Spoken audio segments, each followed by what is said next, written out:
Welcome back to the lectures on database management systems. In this lecture, we talk about the architectural aspect of the database management systems.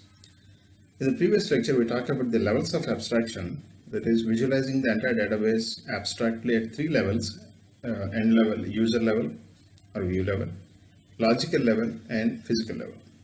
Now we'll try to give a more detailed picture of the structure, architecture of database management systems.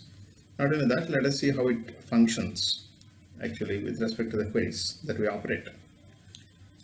Any user to the database operates possibly through web forms or application front ends or SQL interfaces.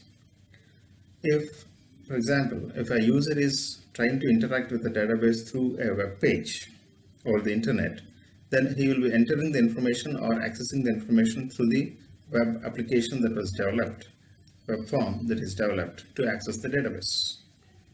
That is one way. So all these web pages or all these websites are having their databases at the back end, but the end users are accessing those databases through their front-end applications developed through and accessed through web. Not only that, another way is application front ends, maybe through web or may not be through web. Sometimes exclusive applications may be developed on standalone systems or over the network as well, or the LAN or LAN network. We'll have the application front ends exclusively for the database. Then users may also access the database through a specified application front end. And the third form is direct interface, SQL interface, without any application, without any web form, directly through editors, we can access the databases. So these are all possible ways. Even our apps are also some form of the web forms designed through Android. So all these things are various ways in which the users will try to interact with the databases. That is a first and foremost step to enter into the database. Now, once a user enters some data, either through login or through some other information, that information will be carried, either if it is a web page, through the browser, it carries the information and it will be converted to the suitable query, which is understandable in the database management system. Similarly, the application front end or any other interface also, whatever it is, whatever the way you are entering the information into these forms, ultimately it has to be understandable by the database management systems.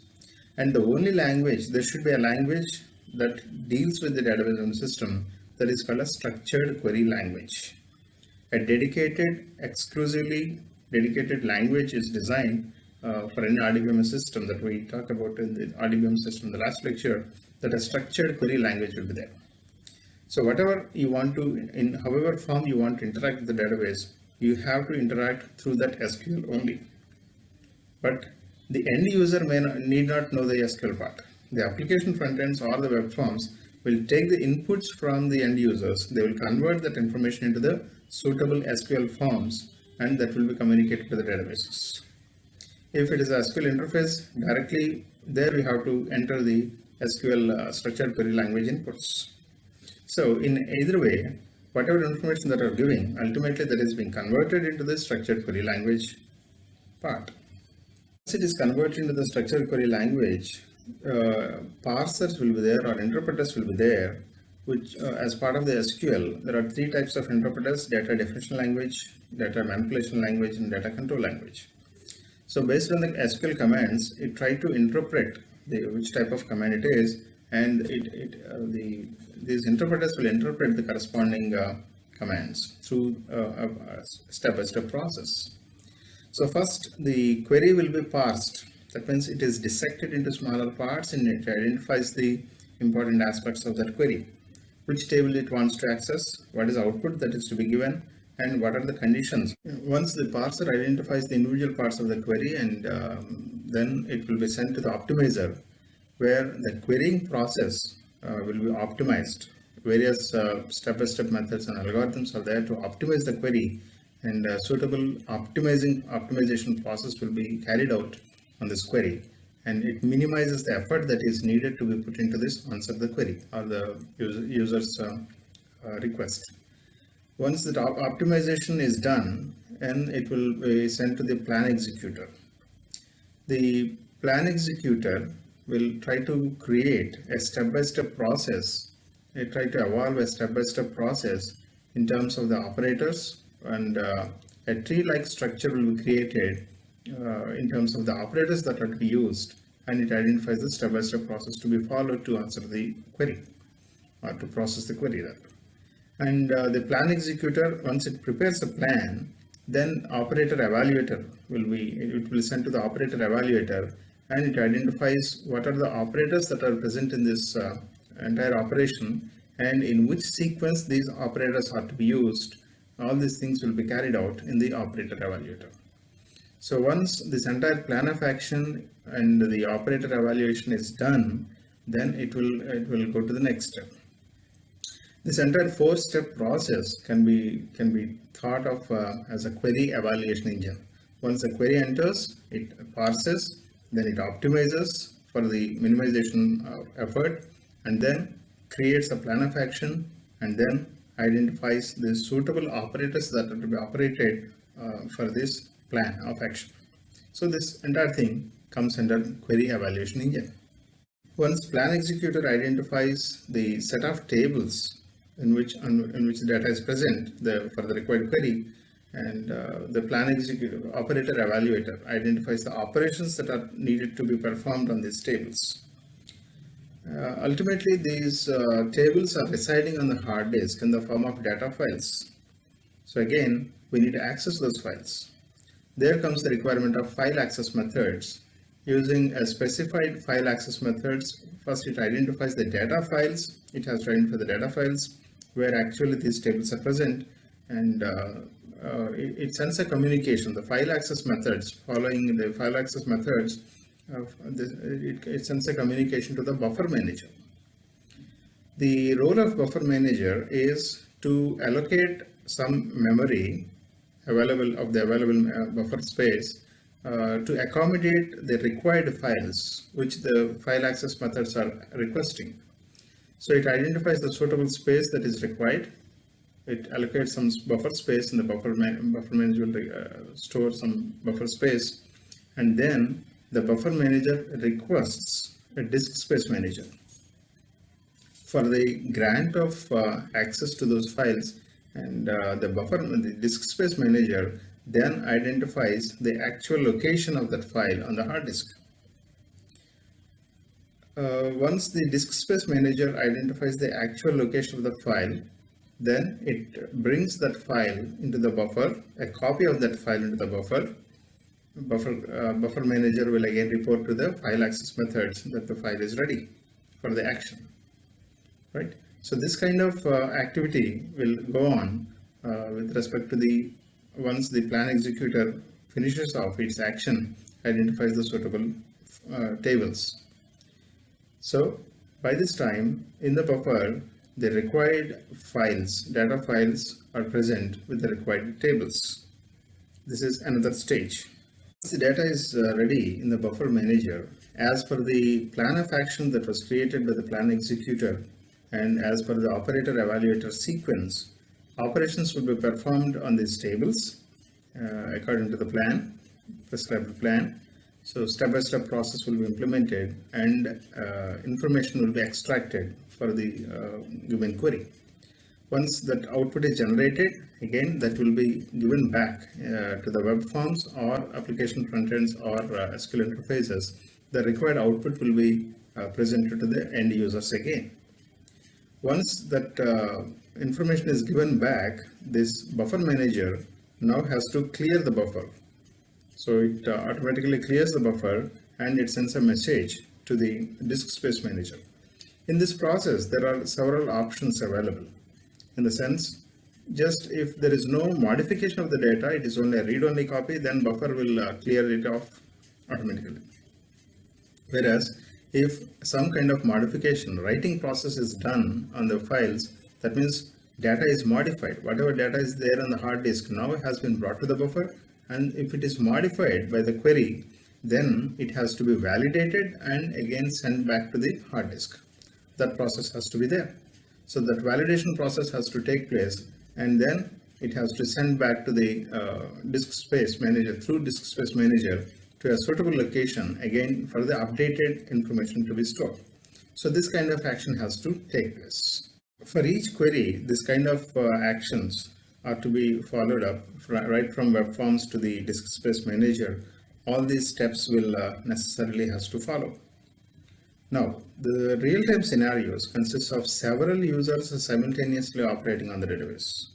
Imagine thousands of customers are operating on the same database. Imagine for each customer, this kind of process has to go inside the database management system. Then, should we keep track of every action of every user or not? Necessarily we have to.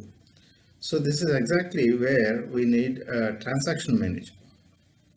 So even though thousands of operators or users are operating on the database, we need to keep track of all the actions of all the users on the database. This transaction manager keeps track of that.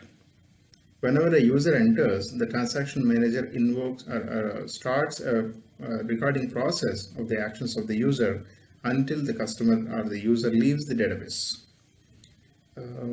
It has to maintain all possible actions on the databases. And not only that, these actions of the users may vary from just a read-only action or modifications or insertion of the new data. So whenever a modification or insertion of the data is there, that involves a write operation. Whereas if it's only a read-only operation, just reading the data, it's called a read-only operation. So whenever there is a write action on the data, then sometimes as users are operating simultaneously, there is a possibility that several users are operating on the same data object or the same field rather. Then there should be a locking mechanism. Otherwise, the consistency of the data may be lost, because the first user who wants to operate on who enters the database and who wants to operate on that particular field has to be given a priority when compared with another user. Another important feature that distinguishes RDBMS architecture from the rest of the models is that there is a process called recovery manager. For all these users, when actions are being taking place on the database, suppose if there is a crash because of any mechanical failure or electrical failure or whatever failure, then we should be able to get back to the database to the level which is present before the crash. So that kind of mechanism should be there, and RDBMS provides that facility for the recovery process, and a recovery manager is responsible for that. Recovery manager keeps track of all the actions with respect to the transaction manager, and whenever there is a crash based on the actions, there should be a step-by-step process. It tries to recover back the actions on the database by the users. So a recovery manager is also a crucial part of the entire architecture of the database system. As part of the architecture, we can also observe that in the database, the physical layer of the database, apart from the data files, we can also observe that the index files and cataloging system is being maintained, which is a metadata on the given data.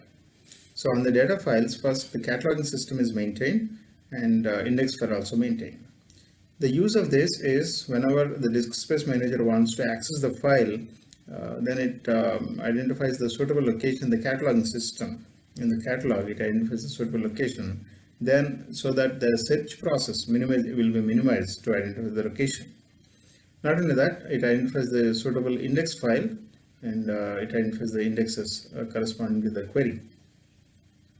Based on that, the search process will identify the suitable location of the data file. So this minimizes the entire process of identification of the file and fetching of the file. So this kind of mechanism will also take place at the physical level. So this entire thing constitutes the architecture of the database management system. So for each of the queries, this entire process of starting from the web forms or the front end, the user level forms, data enters it is converted into the SQL commands, and they are parsed. They are interpreted, they are parsed, the process is optimized, then plan is executed, then operator evaluation is done.